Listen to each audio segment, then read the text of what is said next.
Salut à tous, c'est Caboz. Aujourd'hui, une petite vidéo sur une sélection de séries que j'ai faites pour vous, soit que j'ai vu récemment, soit il y a un peu plus de temps. Je vous fais ça tout de suite. On envoie la première série. La première série dont on va parler, c'est Silo sur Apple TV.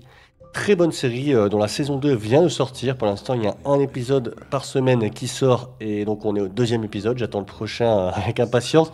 C'est une série post-apocalyptique avec des personnes, 10 000 personnes qui vivent dans un gros silo enterré sous la terre. Alors le pitch, c'est qu'ils ne savent pas pourquoi ils sont là, ils ne savent pas depuis combien de temps ils sont là, et ils ne savent pas quand ils vont pouvoir sortir du silo, mais ce qu'ils savent, c'est que ce n'est pas maintenant. Donc en gros, les personnes enfermées vivent dans une sorte de dictature en quelque sorte, mais qui fait que voilà, la société tient le coup hein, avec les 10 000 personnes. Les gens n'ont pas le droit d'avoir d'enfants comme ça, c'est régulé, enfin, il y a pas mal de choses qui sont régulées. La série est très très bonne, un univers post-apocalyptique très très sympa, vous savez, j'ai du mal à le dire. Et en plus, il y a une belle intrigue autour de qu'est-ce qui se passe à l'extérieur. Est-ce que c'est vraiment l'apocalypse? Il y en a qui veulent sortir pour voir. Est-ce que c'est la vérité? Est-ce que les caméras de l'extérieur nous montrent vraiment la vérité? Il y a eu beaucoup de livres qui ont été brûlés lors d'une révolution. Il y a beaucoup de mystères sur le passé du silo. Très bonne série, je le rappelle. Franchement, allez-y, allez regarder ça. Vous allez passer vraiment un bon moment. Et les acteurs sont formidables, donc foncez. Silo sur Apple TV. La deuxième série sera encore une série sur Apple TV. Une de mes séries préférées, c'est Severance. Vraiment, c'est génial. La saison 2, elle sort en janvier 2025. Ça fait 2 ans qu'on l'attend parce qu'il y a eu des petits problèmes à la production. En gros, c'est un employé de bureau qui travaille dans une grosse société. Et le principe de cette société, c'est que, eh bien, on ne sait pas trop ce qu'ils font à l'intérieur. Et quand ils rentrent dans la société, les gens sont dissociés. Donc, ils ont subi une opération pour entrer dans la société. C'est-à-dire que voilà, quand ils rentrent dans l'ascenseur, on le voit à l'image, leur personnalité, elle switch avec une autre personnalité qui est dissociée de la première. Donc, ils ne savent pas ce qu'ils font au niveau de la société quand ils sont chez eux. Et quand ils sont dans la société, ils ne connaissent pas la personne qu'ils sont chez eux. Donc, c'est une dissociation de personnalité. Très intéressant, très psychologique, à une société qui présente plein de mystères, ils font un travail complètement what the fuck, ils se posent des questions de fou, franchement c'est vraiment trop bien. Et voilà, il y a toute une intrigue autour, moi ce que j'aime bien c'est que ça parle vraiment du milieu des grosses boîtes, comme on peut retrouver dans les grosses boîtes actuelles, il y a un petit jeu sur le côté de la hiérarchie, le boulot qui a un sens, le boulot qui n'a pas de sens, c'est vraiment super intéressant. Et voilà, c'est bien construit, il y a vraiment des passages aussi what the fuck, la série est vraiment super, dis donc Apple TV, il nous régale franchement, il y a vraiment des très bonnes séries sur cette plateforme, je vous conseille en tout cas Severance. Et alors qu'on voit Colin Farrell à l'écran, nous allons parler de la prochaine série que j'ai vraiment aimée, qui s'appelle Penguin, bien sûr, avec le pingouin qu'on voit ici à l'écran. Vous voyez le maquillage qu'a Colin Farrell, c'est impressionnant, on le reconnaît vraiment pas du tout. Jeu d'acteur excellent, vraiment. De très bons personnages, très bien écrits. L'histoire se passe à Gotham, bien sûr, hein, ça se passe dans l'univers de Batman. Apparemment, ça se passe dans l'univers de Batman, le film The Batman, le dernier film en date. On ne voit pas Batman hein, dans la série, mais on voit l'ascension du pingouin qui devient le chef de la pègre de Gotham. On voit vraiment la genèse du personnage, c'est très bien fait. Comment il est arrivé, où il en est.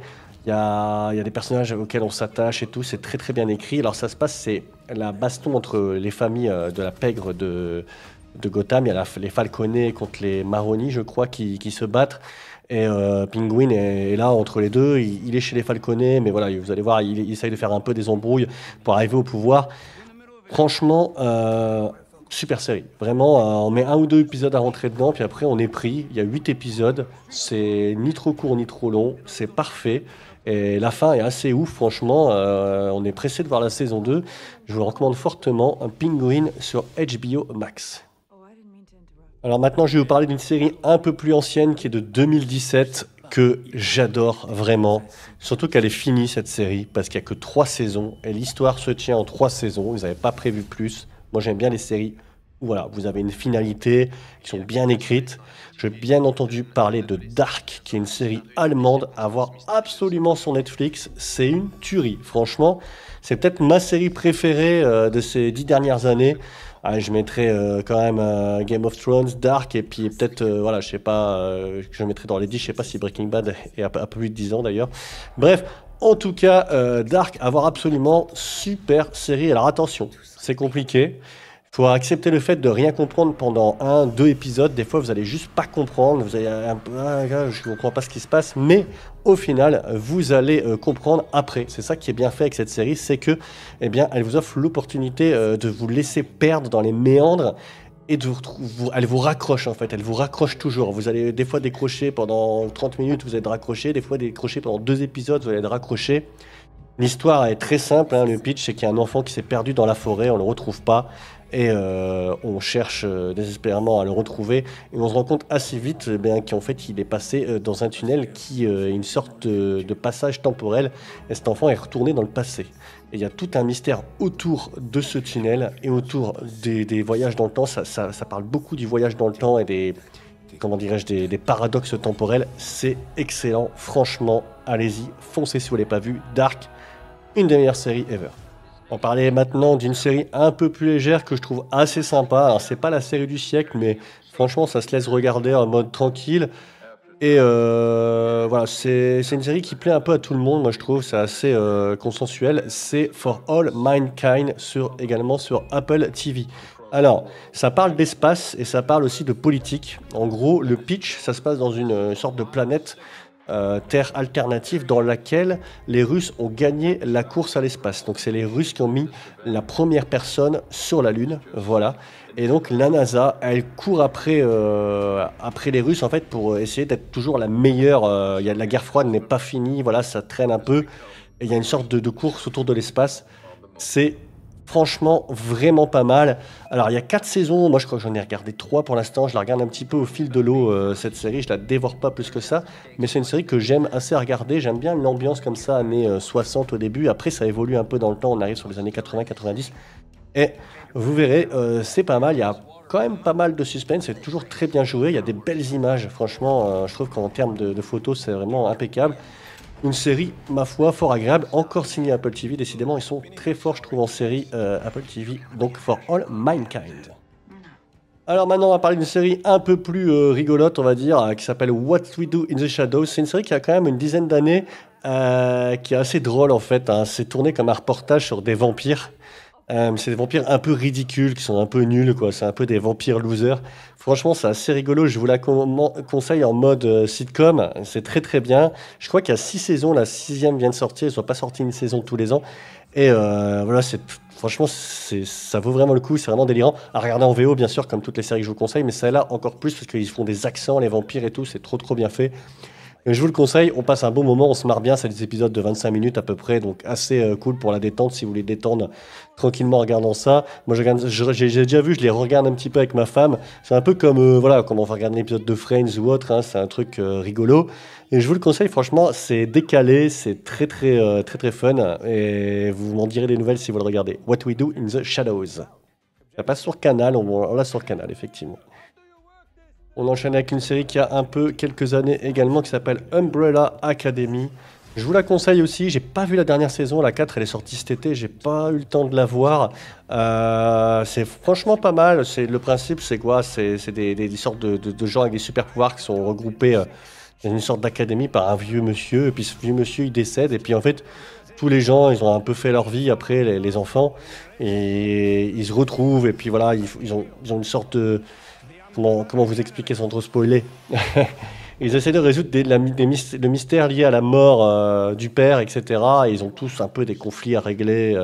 Enfin, c'est plutôt pas mal. Les personnages sont assez attachants et sont bien travaillés, je trouve. Et il y a tout un mystère qui est autour de la vie du père, dont personne ne sait grand-chose finalement. Franchement, je vous la conseille, cette série, elle est plutôt cool. Umbrella Academy, regardez ça tranquillement. Ça devrait plaire aux ados également, je trouve. C'est une série parfaite pour les teens, j'ai l'impression. Donc regardez ça avec eux, Umbrella Academy. Et pour finir, dans les séries pour ados, justement, on ne peut pas ne pas évoquer Lock and Key, qui est vraiment une série teens pour le coup, mais qui est pas trop mal. Franchement, moi j'ai regardé, j'ai trouvé ça sympa. En fait, c'est des gens qui déménagent dans une maison de campagne énorme. C'est une maison un peu mystérieuse qui est liée à leur famille. Et ces gens-là, ils trouvent des clés magiques. En fait, les enfants en particulier trouvent des clés magiques. Et il y a des clés, par exemple, qui vont ouvrir des portes qui vont faire que la porte, quand vous l'ouvrez, vous allez arriver où vous voulez, vous pouvez vous taper, ou des clés qui vont vous rendre invisible, ou qui vont donner des pouvoirs, etc. Et il se passe tout un truc autour de ça, parce qu'il y a des gens qui veulent récupérer ces clés magiques qui sont mal intentionnés et qui ont aussi des pouvoirs. Bref, je spoil pas le truc, mais c'est plutôt pas mal. Moi, je trouve qu'il y a une petite ambiance sympathique. Après, c'est un peu teenage, hein, faut pas se le cacher. Mais regardez ça avec vos enfants, je pense qu'ils vont kiffer. Ça fait un petit peu peur, mais pas trop. Donc même les petits, je dirais à partir de 10 ans, vous pouvez regarder déjà avec eux. Ça s'appelle donc Lock and Key sur Netflix. Franchement, ça se regarde pas mal, c'est assez sympa. Checkez ça. Et on finit encore par une série Apple TV décidément qui s'appelle Invasion, qui est pas mal, qui a quelques années, elle est sortie en 2021. Franchement, je vous le conseille, c'est assez sympa. Alors bien sûr à regarder en VO, encore une fois là j'insiste parce qu'il y a plusieurs langues quand même dans la série, donc c'est un peu dommage de regarder du VF, je sais pas comment c'est fait en VF, mais s'ils traduisent tout, ça n'a pas beaucoup d'intérêt. Mais Invasion c'est quoi? Bah c'est une invasion d'extraterrestres tout simplement, hein, qui fait que la Terre est un peu sous contrôle, etc. Et il faut résoudre cela. Il me semble que la série est finie. Je me rappelle qu'il y a une fin, moi dans ma tête en tout cas. Et la série est plutôt pas mal. C'est pas non plus incroyable, incroyable, mais franchement c'est cool. L'actrice qu'on voit là à l'écran, l'actrice japonaise, est vraiment très bonne actrice. Lui là, le militaire également, le GI là, très bon acteur aussi. J'aime beaucoup. Franchement, voilà, y a de la qualité, il y a de la bonne réalisation. Bonne série, voilà, c'est pas la série du siècle, mais franchement, elle est vraiment très correcte. Je vous le conseille, donc Invasion sur Apple TV, encore une fois. Et on se quitte sur Invasion, donc pour cette vidéo, cette première vidéo des feedbacks des séries que j'ai vues récemment. Je vous en ferai une autre si ça vous intéresse. Je vous dis à bientôt sur la chaîne. Ciao, bye.